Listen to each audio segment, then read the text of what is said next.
Masih bersama saya Detalia dan juga Pak Arief di sini, dan siaran pendidikan interaktif bedah kisi-kisi persiapan ujian nasional masih membahas mata pelajaran bahasa Indonesia.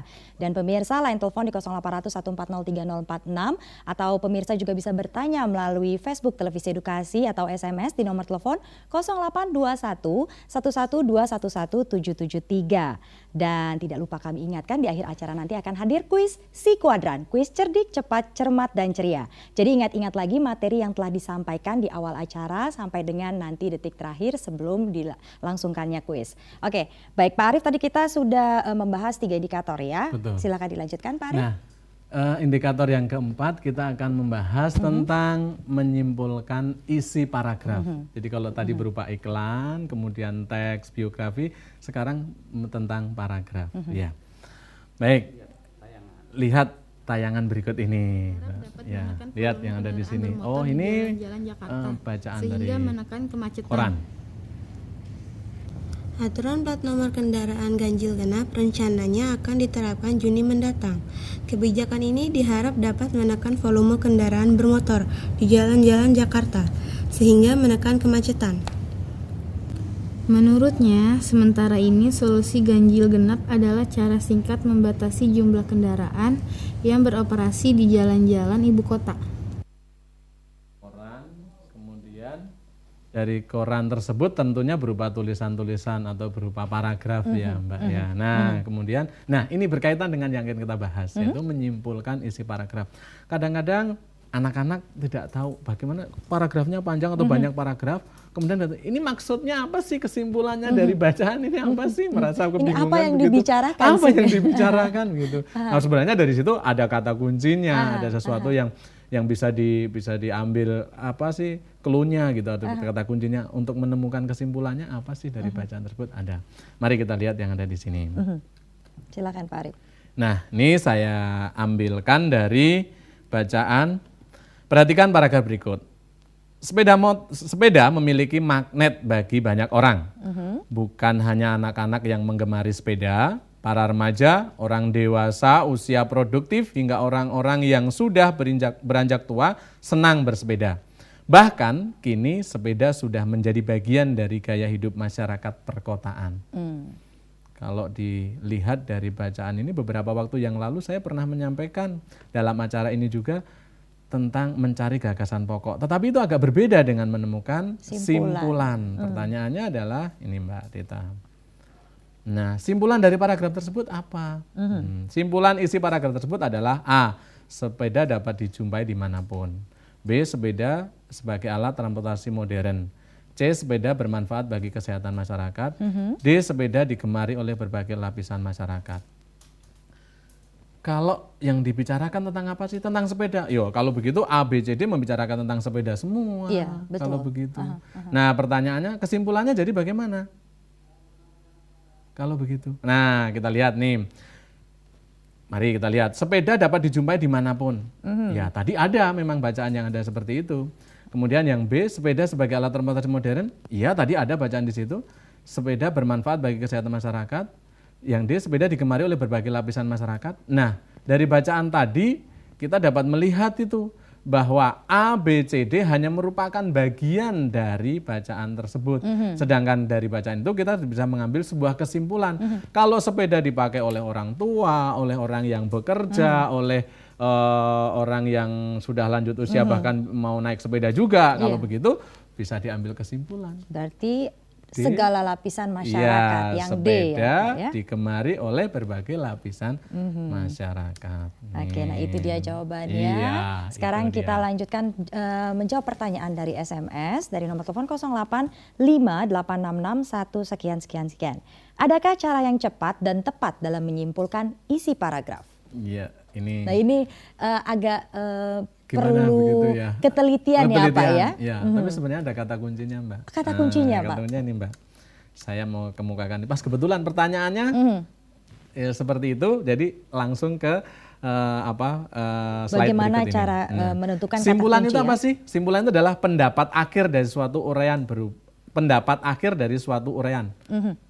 Loh, kok pendapat akhir dari sebuah uraian? Oh, kalau begitu setelah membaca itu kemudian mengambil sesuatu dong. Nah, sesuatunya apa? Berupa informasi berdasarkan pernyataan-pernyataan sebelumnya. Kalau begitu boleh dikatakan dong bahwa pendapat itu namanya pendapat akhir, biasanya terletaknya di akhir, ya enggak, Mbak? Nah, biasanya terletak di akhir paragraf. Tapi biasanya yang seperti ini. Bisa juga di situ di akhir paragraf nggak ada. Kalau tidak ada berarti kita harus menemukan sendiri kira-kira kalau kalimat paragraf ini saya akhiri, kira-kira kalimat apa ya yang tepat, yang enak. Nah, kalimat yang tepat, yang enak untuk mengambil suatu pernyataan itu yang disebut dengan nama kesimpulan. Tapi kalau kemudian kalimatnya dari kalimat 1 sampai dengan kalimat yang terakhir, kalimat terakhir ini nih kayaknya ini sudah merupakan penutup. Oh, berarti kalau begitu itu yang disebut dengan kesimpulan. Oke, nah mungkin kita ada contoh lain yang bisa kita berikan sehingga adik-adik tidak terlalu bingung nih Pak. Boleh kalau silakan, begitu. Pak. Mari kita lihat paragraf berikut ini. Mari. Bacalah paragraf berikut dengan seksama. Letusan Gunung Merapi, Senin, tanggal 1 bulan 11 menguak betapa banyak fenomena yang terjadi. Salah satunya adalah asap sulfatara atau awan yang terlihat membentuk sebuah gambar tokoh pewayangan. Petruk namanya. Asap itu dikenal dengan nama awan Mbah Petruk. Sekitar 5 jam setelah kemunculan awan Mbah Petruk, Gunung Merapi tersebut meletus. Hal tersebut terulang sampai berkali-kali.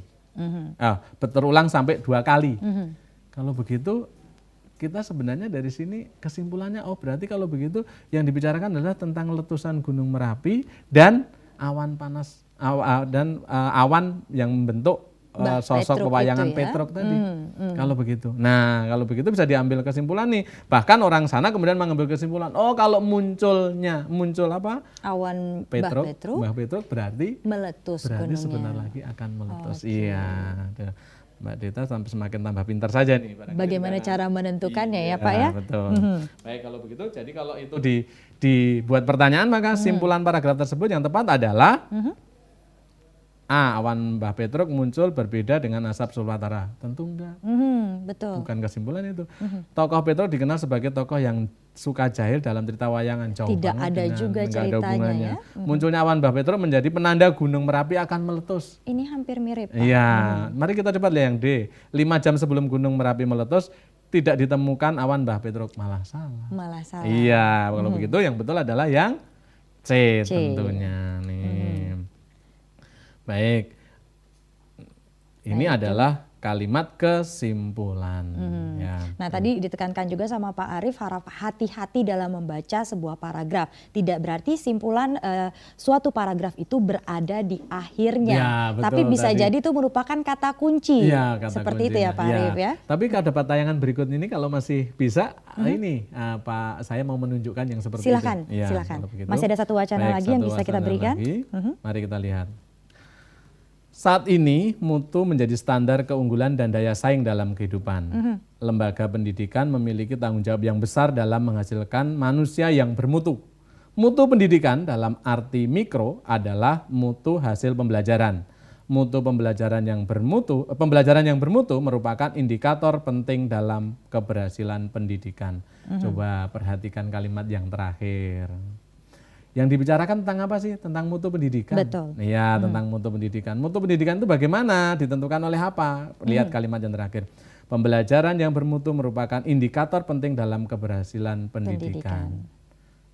Sebenarnya kalau ini paragraf-paragraf ini diambil sebuah kesimpulan ini sebenarnya bisa ini. Yang bicarakan 1 tentang mutu, 2 tentang pendidikan, 2 tentang pembelajaran, 3 tentang mutu pembelajaran. Nah, dari situ sebenarnya simpulan dari isi paragrafnya. Kesimpulannya apa? Mari kita lihat dari soal. Simpulan paragraf tersebut adalah mutu merupakan standar keunggulan dan daya saing. Tidak kita sudah menemukan kata kunci tadi ya, mutu, betul. Pembelajaran, pendidikan, mutu itu ya. Yang B, mutu menjadi tanggung jawab lembaga pendidikan. Itu juga pembelajaran nggak ada di sini. Ya. Yang C, mutu dalam arti mikro adalah mutu hasil pembelajaran. Kok arti mikro? Pendidikannya mana? Nah, kemudian yang D, mutu pendidikan ditentukan oleh mutu pembelajaran. Itu dia simpulannya ya. Seperti itu. Jadi jawabannya adalah yang D. Kalau begitu. Nah, ini terdapat pada kalimat terakhir tadi. Ada. Ya, bentuknya seperti itu contohnya. Iya. Oke, dan ini ada pertanyaan dari SMS, kita jawab terlebih dahulu sebelum kita masuk ke kuis si kuadran. Apakah pokok pikiran dalam paragraf bisa kita jadikan kesimpulan sebuah paragraf? Tadi kita sempat menyinggung mengenai pokok paragraf nih Pak. Ya, apakah Bisa pokok dijadikan, pikiran dalam paragraf bisa dijadikan kesimpulan sebuah akhir paragraf? Kalau pokok pikiran kemungkinan iya, tetapi sebagian waktu sebelumnya saya pernah membicarakan pada kesempatan ini juga membicarakan tentang gagasan pokok sama dengan pikiran pokok. Kalau gagasan pokok atau pikiran pokok itu bisa tertulis di awal paragraf, bisa terletak pada akhir paragraf. Atau bisa juga di antara mereka juga di antara kalimat-kalimat itu nggak ada. Kita harus menyimpulkan sendiri. Harus kalau menyimpulkan begitu. sendiri ya. Kalau gitu agak berbeda. Apakah gagasan kesimpulan dengan pikiran pokok sama? Beda. Bisa seperti itu. Berarti kesimpulan bisa merupakan pikiran pokok. Seperti itu. Baik, nah pemirsa tadi sudah 4 indikator yang kita berikan. Sekarang saatnya kita ke kuis si kuadran. Kuis cerdik, cepat, cermat, dan ceria bersama Kak Adit.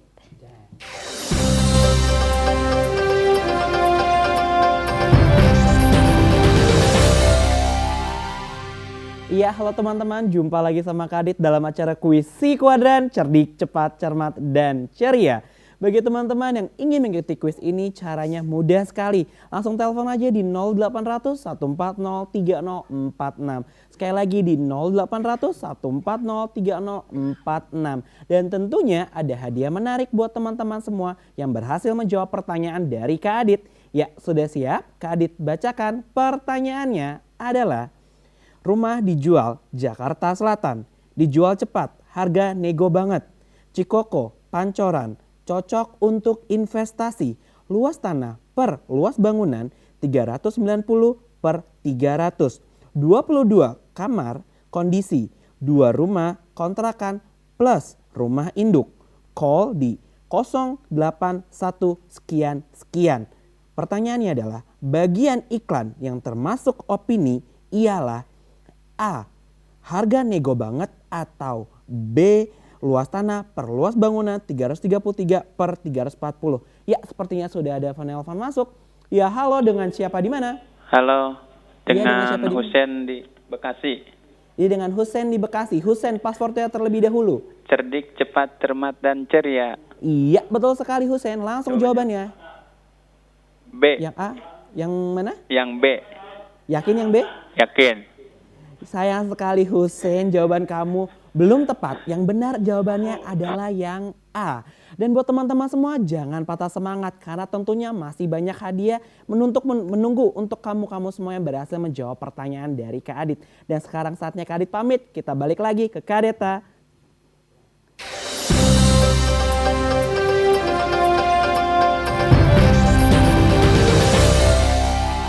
Terima kasih Kak Adit, dan sayang sekali ya Husein tidak bisa menjawab pertanyaan. Padahal tadi kita sudah memberikan clue-nya ya Pak, ya, apa yang dimaksud dengan kalimat fakta dan juga kalimat opini. Namun sebelum kita akhiri, Bapak bisa berikan kesimpulan nih mungkin Pak. Oh iya, baik kalau begitu anak-anak sekalian, kita akan menyimpulkan. Kesimpulan yang pertama adalah tentang mencari keistimewaan prestasi yang terdapat dalam biografi. Yang pertama itu, sebuah biografi disusun karena pasti orang yang tertulis dalam biografi itu mempunyai prestasi dan mempunyai keistimewaan.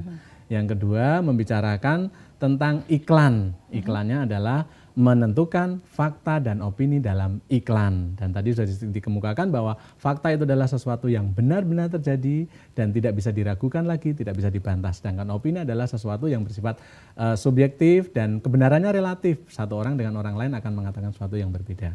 Kemudian yang ketiga, tentang mengambil kesimpulan sebuah paragraf. Sebuah paragraf, kesimpulan adalah hasil akhir dari sebuah uraian atau pendapat akhir dari sebuah uraian. Dan pendapat akhir itu bisa berupa pendapat, bisa juga mengambilnya dari fakta-fakta yang ada sebelumnya. Mungkin itu Mbak Dita. Terima kasih banyak Pak Arif Iya, atas waktunya sama-sama. dan adik-adikku khususnya yang ada di bangku SMP. Demikianlah siaran pendidikan interaktif mata pelajaran Bahasa Indonesia. Dan bagi pemirsa yang tidak dapat menyaksikan langsung melalui televisi, dapat mengakses siaran ini melalui streaming dan mempelajari latihan soal yang dibahas pada episode kali ini dengan mengakses video on demand melalui tva.kemdikbud.go.id. Saya Detalia dan juga Pak Arif di sini mohon undur diri dan sampai jumpa lagi.